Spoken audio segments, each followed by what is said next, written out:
Hi, I'm John Groders. Kimberly Rose has published 22 books, or maybe 23. She's sort of lost count.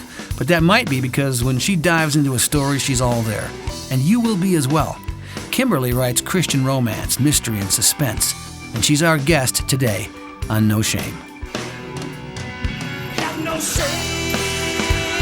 No, we are not afraid. No shame of the gospel of his name. It's the power of God by which we all are saved. We need not be afraid. No shame. So we're back at the hallways, the crowded hallways of the ICVM conference. And I'm meeting a new author and a kind of a new friend that I've run into now for the last couple of days. We've been in some small groups together, and we've just been bumping into each other. Her name is Kimberly Rose, and she is an author from Salem, Oregon. And, Kimberly, please just introduce yourself to our No Shame audience. Sure. Well, like you said, I'm from Salem, Oregon. I write contemporary romance and romantic mystery and romantic suspense for the Christian market. Oh, wait. Romantic suspense. You've got some terms for your books that I've been trying to pay attention to for the last 2 days. You used 3 of them, so describe these for me. What is romantic suspense? It sounds cool. So basically, it's a suspense book that has romance in it. Okay. I guess I could have surmised that had I really applied my brain. What kind of suspense? You got murder, you got cheating, you've got sickness and death. Who is whistling in this hallway? It's very hard to concentrate. I don't know. It is. All right. It is loud though. Let's see. I have one official romantic suspense novel, and it's DEA agents investigating. It's a drug thing since it's DEA. Okay. And the danger, it just elevates, and it just keeps elevating, and that's where the suspense comes in. So I tend to weave together mystery with suspense because that's just how I am. It's just my thing. All right, let's just cut to the chase here, Kimberly. I can't say I'm like as studious of a reader as when I was in school. They made you read books, and then you would be tested on them. So I had to read. Like Faulkner, for example. I had a hard time with Faulkner because basically I couldn't understand him past the first page. And it almost discouraged me from reading. But now nobody makes me read things. Normally, if we were in a regular podcast and I had a week to prepare for you, I would have read 1 or 2 of your books. But we're kind of rapid fire here at ICVM, so I haven't really had a chance to read your books. So I'm just going to ask you a rude question. Are they page turners? Yes. Yes, because, I am a writer who writes short. I don't get into a whole bunch of description. I have just enough description. I kind of think like a man that way, I've been told. Yeah, right. So they go fast. My books read fast. Most of my books are between 45 and 55,000 words. My romantic suspense is 70,000. They are page turners, absolutely.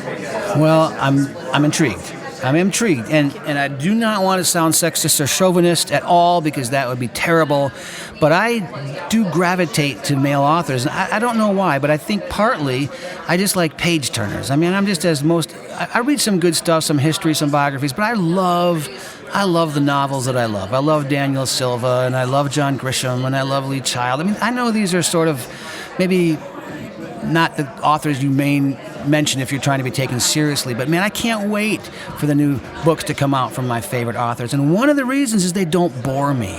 And in this whole conference, I mean, I think to myself, as a film producer and as a writer, I think boring people is practically a sin. And I try not to do that. Yeah. So it sounds like you've got a similar sensibility when you're putting these books together. I'm an impatient reader, and I expect stories to move, and I get annoyed if there's something slowing the story down. I will actually skip ahead because I just don't have the patience to wade through all of that. Oh. And as a writer, I don't put it in my books. So I don't either, and I'm not. Tell me me about how many books you've written. Tell me what's your. I believe I have 22. I don't keep track. I was trying to count them up the other day, and I think I came up with 22. You said that in a small group. As I think I've got 12. Like I almost said, Kimberly, who would know if you don't? I mean, I'd have to sit and count and physically look at them. so when did you publish your first book? How long ago? I signed my first contract in 2012 with Harlequin's love-inspired Heartsong Presents line, and that's since closed. I believe that released in 2013. And what's your most recent book? My most recent book is The Sleuth's Conundrum. That released November 1st. And it is a romantic mystery with a lot of suspense. The Sleuth's Conundrum. Yeah. Romantic mystery. Lots of suspense. Published by? Mountain Brook Inc. Mountain Brook Inc. It sounds like an Agatha Christie. Am I anywhere near? Probably not. It's my own take on It's this a Kimberly Rose. Yeah. Let's just say that. Yeah. It's a Kimberly Rose novel, The Sleuth's Conundrum. All right, take me into it. Let's just give away the first chapter. Oh, boy. You remember? Can you remember? You wrote it. I know, but I'm sleep deprived. I'm at a conference. Oh, my goodness. These give me- authors. I know, it's rough. Don't ask me those questions. Let's see. Okay, so the story opens up on a rainy, stormy day in Oregon, a small town in Oregon. And you have the librarian assistant showing up to work, running through the rain, because we in Oregon never use umbrellas, so she just getting soaked. And she runs up to the doors to the library, and the library door doesn't open. And she's like, what the heck? And then all of a sudden she hears this baby crying, and she looks down, and there's a baby sitting kind of in the alcove by the doors. And so she picks the baby up, and she's looking around like, who left this baby here? Well, the power had gone out, and this baby had been abandoned by somebody, and that's part of the mystery. And finally the power turns back on, she goes inside, and then her boss Nancy is in there, and they call the authorities, and Nancy's mom is the town sheriff, and she works for Tipton County, which is a fictional county. And the same time all this is going down, someone gets hit out on a country road, and there was a hit and run. So we have an abandoned baby, a hit and run, and then we have something else come up, because all of a sudden Tara, the main character besides Nancy, is acting a little weird, and we want to know why. What's going on with her? What's in her past that's making her behave in this odd way? So you kind of, right in the first chapter, you got 3 different mysteries started. An abandoned baby, a hit and run, the power's out, and Tara is acting weird. That's right. Stay tuned for episode 2 of The Sleuth's Conundrum. Now, do you use consistent characters from book to book, or are they all new every time? No, they're pretty consistent. If I have a character that I need to be in the next book, I will introduce them in the prior book. I generally don't introduce a new character. However, the male character in The Sleuth's Conundrum was new to the series. So who are your heroes? Who are the ones that are skipping across the volumes? Who are your main heroes? My main character that's in every single book will be Nancy, Carter, the sheriff, and Lyle. Okay, Nancy, Carter, Sheriff, and Lyle. And so you're staying geographically then in the same area for your whole series, right? I am. So you're bringing us to Oregon every time. Absolutely. Got to go to Oregon. It's like if we're reading Pat Conroy, we're going to South Carolina. I mean, you're going to keep us in Oregon. Yeah, almost all of my books take place in the Pacific Northwest. I did a Christmas book this year with a bunch of other authors that took place in Colorado. But other than that, they're all in the Pacific Northwest. Where do you live? I live in Salem. What a coincidence. Perfect. Tell me how you write. I write, you mean like by the seat of my pants type writer? I mean, where are you? Do you light a candle? Do you play music? Okay. Do you kick yourself? How do you get going Sure. in a day? Well, I start my day on social networking, that kind of thing. But I don't know. I just start writing. I just do it. You know, I don't listen to music. I need a quiet house. I need as few distractions as possible because I'm easily distracted. Lately, my schedule has been: I get up, I have to advertise. That's part of the job. I do my devotions. I exercise. I clean house if it needs to be cleaned. I do laundry. I take care of my dog. But by 12 o'clock, 1 o'clock, I buckle down and I get my writing done. I find that at that point my brain has had time to think about what I'm going to be writing that day, and I just get right to it, and I'm done within an hour or 2 for the day. You ever read Stephen King's book called On Writing? have not. Okay. Well, we won't talk about it then. But I will say that, I mean, Stephen King has sold a lot of books. I'm not really a reader of Stephen King books, to be honest with you. I haven't really read any. But I read this one, which is him describing how he writes and what it is. It's actually fascinating as a writer. And writing with the door closed and then editing with the door open. Like what you just said, you need a quiet house. This is not the time for a lot of stimulation to be coming into your brain. You want to not be distracted. Because you're entering a world that you're paying attention to clues and you don't know when and how they're going to come to you, but you've got to be in that stream of creativity. I'm a big fan of the Pandora classical music stations where you pay the $3 a month and don't get any advertisements. So if I'm a musician, if I listen to any genre of music I can play, I'm distracted. But I can't really play classical music and it makes me feel smarter. So if I'm starting the classical music, I mean, my staff knows, okay, I'm writing. They still interrupt me, but they shouldn't, because that helps me filter out the noise and see what happens. That doesn't work for me. No. I'm a piano player. I taught piano for 18 years. No, you're stuck. So if I hear classical music, my brain's going You with gotta the listen music. to rap. That might do it for you. Probably tune that out, yeah.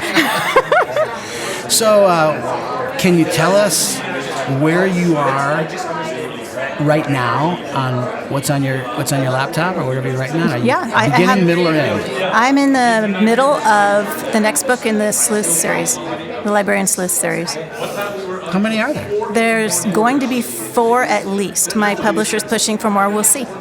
Oh, that's good. The publisher's pushing for more. What can you name them? Yes, the first one is The Sleuth's Miscalculation. And then the second one is The Sleuth's something that I can't remember at the moment. Sorry, brain went blank. I love it. No, I've written a lot of songs, and if you ask me to play them, I'm like, you better put the song in front of me because I can't remember how to play songs I've written. No, that's funny, too. And then my most important work. We're talking with Kimberly Rose. We're at the International Christian Visual Media Conference, and this year we've got actually quite a few more authors here than in previous years, and I've met a number of you. And there's an organization called CAN, the Christian Authors Network, and I want to ask you about the Christian part, because we're at the intersection of faith and culture here, and you even mentioned that you kind of open your day with devotions. What place does your faith have in your writing? I don't think I could write without God. I depend on Him to guide me, and it's not something that I necessarily notice is happening, but I sure notice when it's not there, when He's not working with me and we're not working together. So, yeah. Do your characters have faith? Some of them do, some of them don't. I put out a book, Edge of Truth. I just got done listening to the audiobook of it over the weekend, so it's really fresh in my mind. I remember it. And the character, the main female character, really struggled with why, as a Christian, God would allow all these horrible things to happen. She was almost killed in a car explosion. She has a drug lord trying to put a hit out on her. Her cousin was murdered. Her partner was murdered when she was a cop. And all of these things keep happening, and it's building this anger in her life. And the man she was partnered with for this particular operation, he's like, don't give up on God. You know, he was encouraging her, because everyday life is like that. Bad things happen, but that doesn't mean we turn our back on God. And we might feel like He turned our back on us, but He didn't. He's still there. He's going to help you through it, because sin is sin, regardless of whether you're a Christian or not. And I'm not saying she sinned. I'm just saying that sin is part of this world, and bad things happen. You know, the media creators that are here, all of us, I think we don't want to be pigeonholed that we only write or produce or record preachy things. I mean, there's a real resistance for us to sort of even be labeled as if, oh yeah, well, those are Christian writers and those are Christian movie makers. And I've been grilled, I'm sure you've been grilled, and as a filmmaker, they say, well, what does it mean for you to be a Christian filmmaker? I says, I don't know. What does it mean to you? Well, well, of course I have. Every filmmaker has some worldview, but why would you ask me that instead of why would you say to the atheist, you know, what's it mean to be an atheist? What it really means, and what I ultimately will admit to, is if I'm telling a story that involves a person who has a faith, one, I understand their faith, and two, I will respect it and I won't ignore it. So, because people of faith are real characters in our world. So, on the film that we just did, Tortured for Christ, I was on Romanian television. They're asking me about how to do the film as a Christian. I said, well, if I was a Hindu or if I was an atheist or if I was a Muslim and I was hired to direct a film about Richard Wurmbrand, whose life was completely defined by his devotion to the Lord and his ability to forgive others, and I didn't include that, I would be a terrible filmmaker. In other words, we should be true to our characters, not to ourselves. Now, you're writing fiction, but once you've created a character, I can't be listening to Kimberly anymore. Do you feel that way? Oh yeah, they're as real in my mind as you are sitting in front of me. So yeah, they are their own person, and I never set out writing a book with an agenda. I'm what they call a seat of the pants writer. I have an overall idea, and I just start writing. If a Christian message comes into it, it is very subtle, and it just happens naturally. And her backstory made sense that she would be angry, you know? Right. And she was out for revenge. She wanted to take this guy down, and he was going to pay the price for what all the people in her life had experienced and gone through. So this is Kimberly Rose. She's an author here at ICBM. She's published maybe 22 books. We don't really know. She's lost count. She can't quite remember the titles of her own books, but she's actually fascinating. And the cool thing about writers is you cannot tell by looking at a human being how good of a writer they are. There's not one thing about a writer's appearance that gives you a clue about what world comes through their fingers. Kimberly is young, beautiful, person you would like her if you meet her. You're soft-spoken. From a little bit, I don't know you so well, but I've just kind of got to know you over a couple days, but she's got a quiet confidence about her. And I know that I will get to know you a ton better, I think, on page 172 than I'll get to know you at dinner. Is that fair? yeah, I think you can get to know me through my books. Yeah, for sure. You'll see my heart in my books. What's your best seller? Island Refuge. Island Refuge, okay. And if I want to read Island Refuge, where do I buy it? You can get an ebook only on Amazon or anywhere else that sells paperback books. You can order it if they don't have it. Island Refuge by Kimberly Rose, or any of the other 21 or 22 or 23 or however many books there are out there. It's great to recommend you just because it's been fun to get to know you, and it sounds like you write a book that doesn't get stuck on every adjective that they can look up in the synonym dialogue and put into the rose. Or I sometimes read such extensive description of what the foliage is, none of which do I recognize. I don't know what kind of plants I walk past when I walk in the forest or in my front yard, but the author seems that they want to tell me what every rose and every weed and every floral, but I don't really know. But I like a book that keeps the plot moving, turns the pages, surprises me somewhere, there's a peripety at the end. It sounds like you might be my kind of writer. I think so. Yeah. All right. Thank you so much, Kimberly, for joining us. It's a pleasure to meet you. This is the No Shame Podcast with John Groders endorsing Kimberly Rose and all her novels. Thank you for joining us. Thank you. Have no shame, no, we are not afraid. No shame on the gospel of His name. It's the power of God by which we all are saved. We need not be afraid. No Shame is a weekly podcast where John Groders discusses life at the intersection of faith and culture with all kinds of interesting and inspiring guests. Subscribe to the podcast today by going to johngroders.com, select the podcast tab, and hit subscribe. Listen whenever you have time, but don't miss any of these life-giving conversations.